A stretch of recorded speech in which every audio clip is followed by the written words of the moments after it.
सभी स्टूडेंट्स को नमस्कार बेटा। इस वीडियो में हम लोग डिस्कस करने वाले हैं आप लोगों के वैसे तो ये बीए पार्ट सेकंड का टॉपिक है। बीए पार्ट सेकंड का पेपर 1 है सेलेक्टेड पॉलिटिकल सिस्टम्स यानी प्रमुख राज्य व्यवस्थाएं, और यूनिट 5 से मैं शुरू करूंगा। और मैं सिर्फ मैं इंट्रोडक्टरी वीडियो है ये, और मैं आपको बता दूं कि सिर्फ 5 ही वीडियो इसके अपलोड करूंगा मैं, लगभग 20-20 मिनट के आसपास के मान के चलो आप।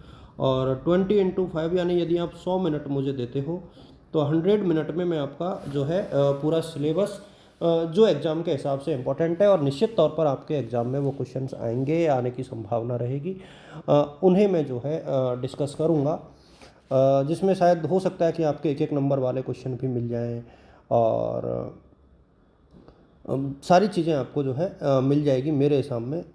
तो ये आप लोगों को थोड़ा सा ध्यान रखना है कि किस तरीके से जो है ये सिलेबस हमें कवर करना है। और इम्पोर्टेंट क्वेश्चंस मैंने शेयर किए हैं, और उनमें से देखिए मेरा अभी भी ये मानना है कि आप 5 संविधान की विशेषताएं ज़रूर याद कर लो, पूरे 5 की। तो हर वीडियो में जिस कॉन्स्टिट्यूशन की इंपॉर्टेंट चीज़ें हैं मैं उनको एक ही वीडियो में समाहित कर दूंगा। ये इंट्रोडक्टरी वीडियो इसलिए इसमें डिस्कस कर रहा हूँ, बाकी को नहीं करूँगा।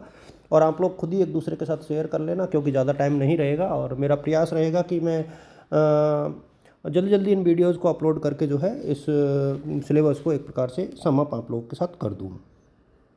तो शुरुआत मैं उल्टे तरीके से यहाँ पर करने वाला हूँ, यानी पहला जो टॉपिक है हमारा वो रहेगा फ्रांस का संविधान, यानी constitutional development and salient features of the constitution of 5th Republic.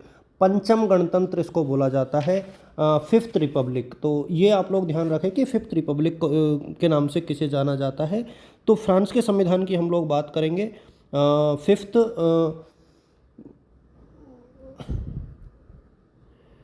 Republic, और ये 5th रिपब्लिक कहा जाता है फ्रांस के संविधान को। तो एक तो आप लोग ये रखना फ्रांस के संविधान को, और कुछ चीज़ें हैं जो याद आपको करनी चाहिए इसमें, कुछ महत्वपूर्ण चीज़ें।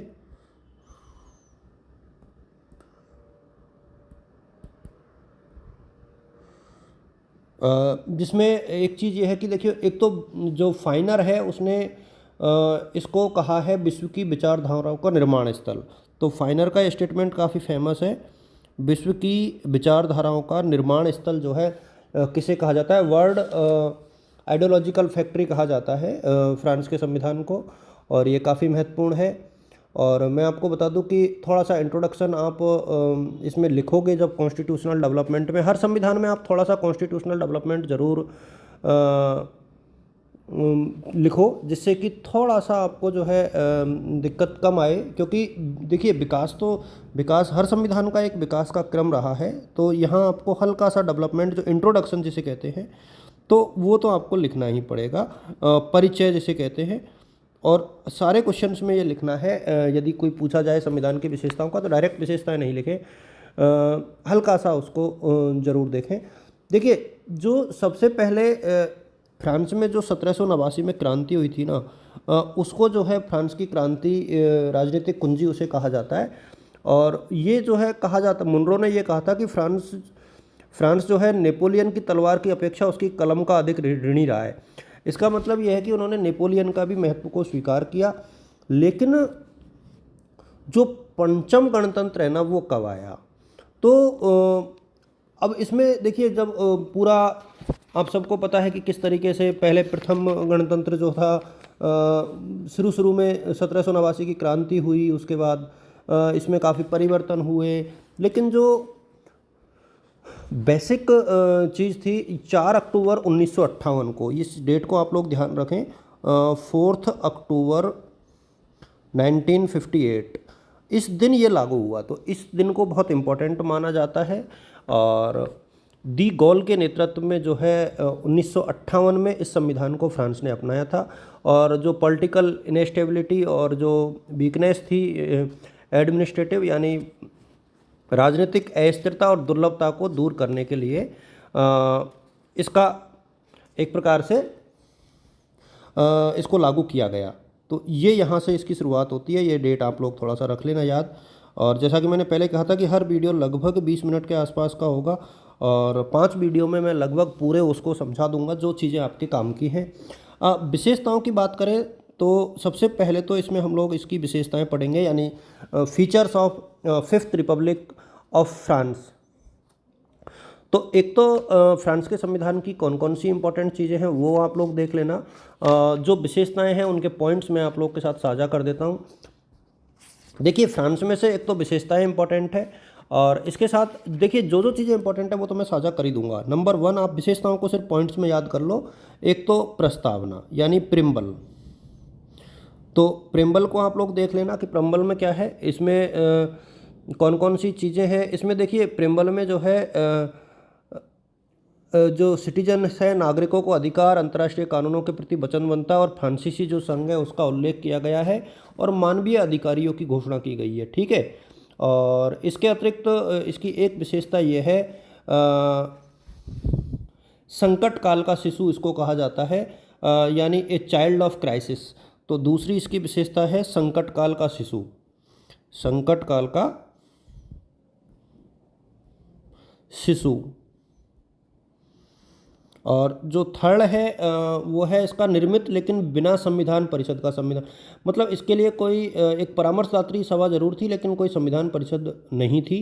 तो दिस इज़ द, एक प्रकार से ये कह सकते हैं कि दी गाल संविधान इसको कहते हैं, क्योंकि दी गाल ने ही इसको किया था, तो कोड दी गोले बोलते हैं इसको, दी गाल संविधान। तो निर्मित लेकिन बिना संविधान परिषद का, तो निर्मित है ये। और यदि फोर्थ पॉइंट हम बात करें तो रिटर्न है, यानी लिखित संविधान है, रिटर्न कॉन्स्टिट्यूशन, लिखित संविधान। और इसकी एक खास बात यह है, मैं आपको बताऊं कि इसमें जो टोटल कॉन्स्टिट्यूशन है अभी वर्तमान में जो है कितना है, तो शुरू में जो था इसमें 95 धाराएं थी और 15 अध्याय थे, लेकिन वर्तमान में 89 धाराएं और 16 अध्याय हैं। तो वर्तमान में इसमें 89 धाराएं हैं और 16 अध्याय हैं, और शुरू में जो है इसमें 95 धाराएं और 15 अध्याय थे। तो ये थोड़ा सा आप लोग नोट कर लेना। एक इसमें लिख सकते हो आप, कठोर संविधान है, यानी रिजिड कॉन्स्टिट्यूशन है, कठोर संविधान। और एक फीचर्स इसकी है कि लोकप्रिय संप्रभुता पर आधारित है, यानी ये बिल्कुल सॉवरेंट्री पर बेस है। तो छठाई जो है संप्रभुता पर आधारित है, यानी लोकतंत्र में विश्वास करता है, इसको ध्यान रखना है। इसके साथ संविधान का जनतंत्रीय और गणतंत्रीय स्वरूप है। देखिए ये बहुत इंपॉर्टेंट चीज़ है, और धारा ये 89 में ये बहुत स्पष्ट रूप से कहा गया है। तो संविधान का जो है ये, इसीलिए इसको कहा भी गणतंत्रीय स्वरूप कहा जाता है। तो इसमें आप विशेषताओं में लिखें संविधान का जनतंत्रीय स्वरूप, संविधान का जनतंत्रीय स्वरूप। और इसके अतिरिक्त इसकी एक विशेषता जो है वो है सेकुलर स्टेट की स्थापना ये करता है, यानी धर्मनिरपेक्ष राज्य।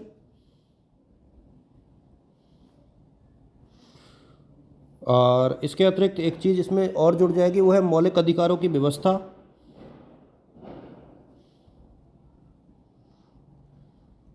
मौलिक अधिकारों की व्यवस्था यानी फंडामेंटल राइट्स की बात की गई है। और इसमें एक चीज़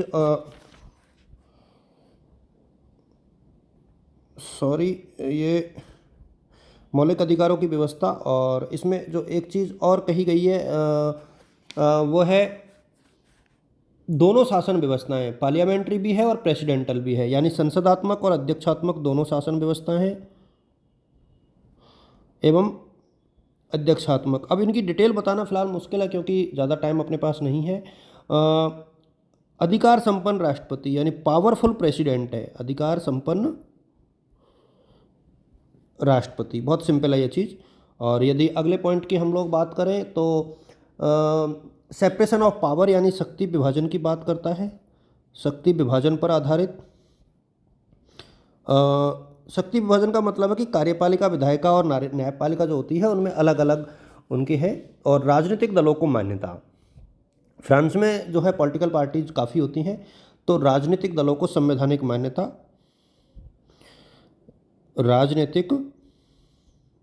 राजनीतिक दल होते भी ज़्यादा है यहाँ पर, राजनीतिक दलों को मान्यता। और इसके अतिरिक्त जो है संविधान परिषद की विशेषता। देखिए पॉइंट्स आप जितने याद करोगे वो आपके लिए इम्पोर्टेंट है। यानी कॉन्स्टिट्यूशनल काउंसिल की स्थापना, तो संविधान परिषद की विशेष परिषद की स्थापना।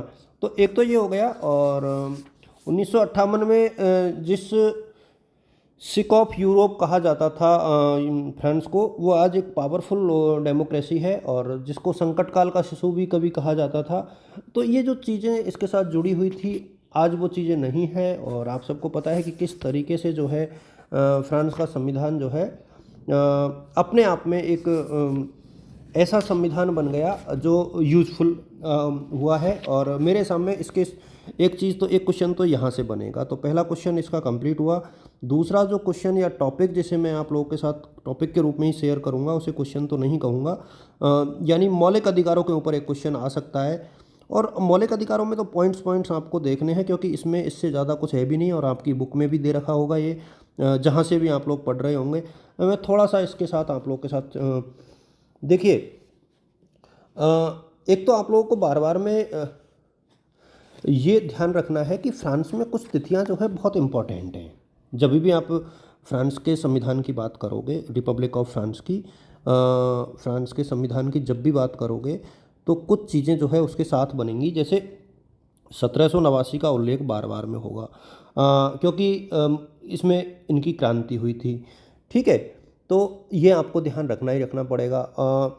इसके साथ ही जो है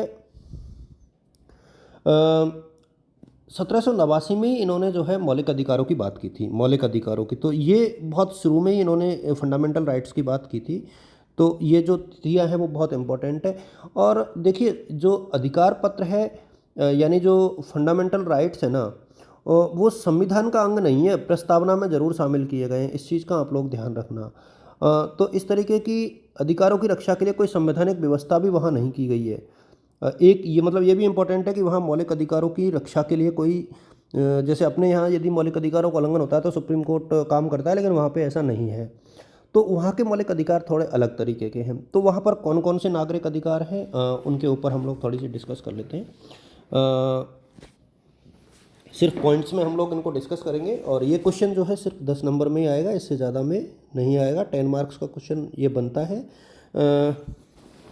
तो यदि आप इसको पढ़ोगे तो कुछ चीज़ें हैं, मैं सिर्फ इनको पॉइंट्स में पढ़ करके आपको बताऊंगा। आप लोग फटाफट नोट भी कर सकते हो। देखो, एक तो स्त्रियों और पुरुषों को समान अधिकारों की गारंटी दी गई है। तो स्त्री और पुरुषों को समान अधिकार, ये मैं लिखना उचित नहीं समझ रहा हूँ। और एक, नागरिकों की व्यक्तिगत स्वतंत्रता का उल्लंघन नहीं किया जाएगा, और व्यापार एवं सार्वजनिक क्षेत्र में सबको समान अवसर मिलेगा। संविधान की भावना के अनुरूप जो है समूह, संघ और संस्था का गठन किया जा सकेगा। सामूहिक सौदेबाजी की जाएगी, और प्रत्येक व्यक्ति को अपने अधिकारों और हितों की रक्षा का अधिकार है।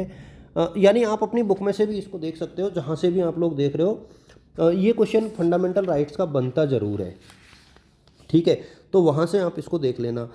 तो फंडामेंटल राइट्स आप अपनी किताब में सब जगह मिल ही जाएगा, जहाँ से भी आप लोग पढ़ रहे हो। अब राष्ट्रपति काफ़ी इंपॉर्टेंट है यहाँ पर, एक्चुअली बहुत बहुत इम्पोर्टेंट यहाँ पर फ्रांस का राष्ट्रपति बनता है, क्योंकि ज़्यादा पावरफुल वहाँ पर राष्ट्रपति होता है। तो राष्ट्रपति की एक तो निर्वाचन प्रणाली किस तरीके की है, तो एक तो ये देख लेना आप लोग। मैं थोड़ा सा डिटेल आपको बता देता हूँ कि किस तरीके से वहाँ चुनाव होते हैं, और शक्तियाँ क्या होती हैं, और शक्तियों को किस तरीके से आप लोग जो है एक्सप्लेन कर सकते हो, क्योंकि ये हर हर हर संविधान में आएगा। इसलिए आप थोड़ा सा जो है इसको देख भी लेना कि किस तरीके से हम लोगों को एक्सप्लेनेशन करना है, जब भी आप किसी भी कॉन्स्टिट्यूशन के बारे में पढ़ोगे तब। तो फ्रांस में जो है होता क्या है, राष्ट्रपति के बारे में जब हम लोग बात करें तो फ्रांस के राष्ट्रपति में क्या क्या चीज़ें इंपॉर्टेंट है।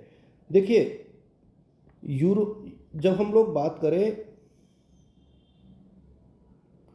राष्ट्रपति की स्थिति जो है फ्रांस में कैसी है, एक तो इसके ऊपर हम लोगों को ध्यान देना पड़ेगा कि कितनी अच्छी स्थिति जो है फ्रांस में राष्ट्रपति की होती है, ये देखना पड़ेगा।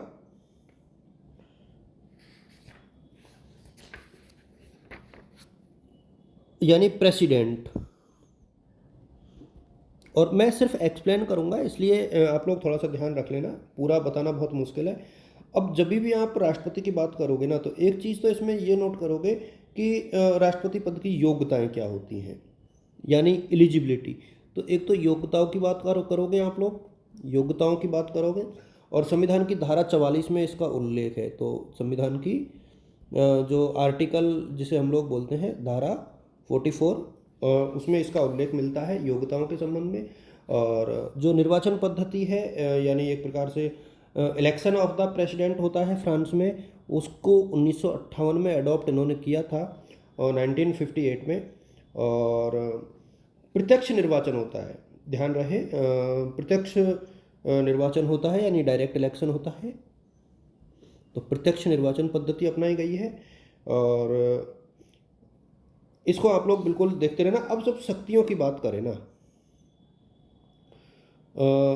एक तो इसको पदच्युत करने के लिए सिर्फ इनका जो सुप्रीम कोर्ट होता है, high court of the justice होता है, उसी के वही राष्ट्रपति को हटा सकता है, इसके अलावा और कोई नहीं हटा सकता।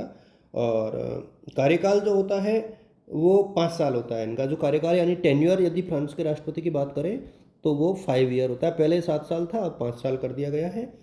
और इसकी फंक्शंस, पावर एंड फंक्शंस, अब ये जो क्वेश्चन है यहाँ से ये क्वेश्चन आपके एग्जाम में आएगा, पावर एंड फंक्शंस यानी कार्य। देखिए कुछ चीज़ें हैं बेटा जो आपको बहुत अच्छे से देखनी है कि कार्यपालिका शक्ति क्या होती है, व्यावहारिक तौर पर विधायी शक्ति क्या होती है, और तो इन चीज़ों को आप लोग थोड़ा सा बहुत अच्छे से देख लेना। जब भी आप लोग किसी की भी शक्तियों का उल्लेख करते हो ना, तो एक तो होती है उसकी कार्यपालिका संबंधी शक्तियाँ, ठीक है, एग्जीक्यूटिव पावर। कुछ उसकी जो पावर होती है वो होती है